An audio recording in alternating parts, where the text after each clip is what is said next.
Before we start, guys, we have the 600 watt peak, 300 watt operating nominal power inverter from Amazon. Each one of these rapid chargers are 60 watts, and this older, larger one is 85 watts. So a total of 205.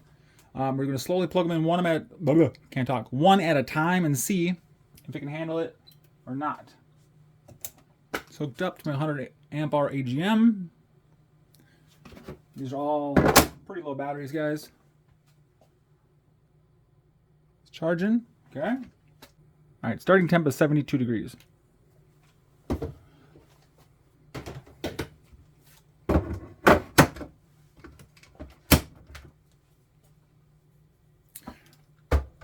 the last one. All right, all three are running. Still going, no problem.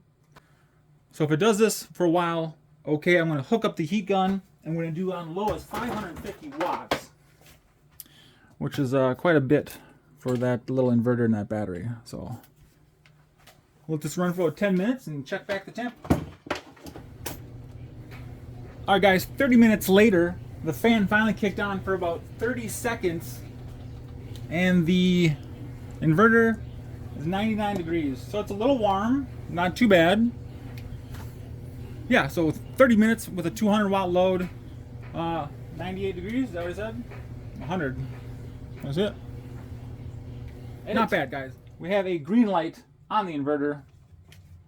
Heat gun plugged in on low. See if we blow it up.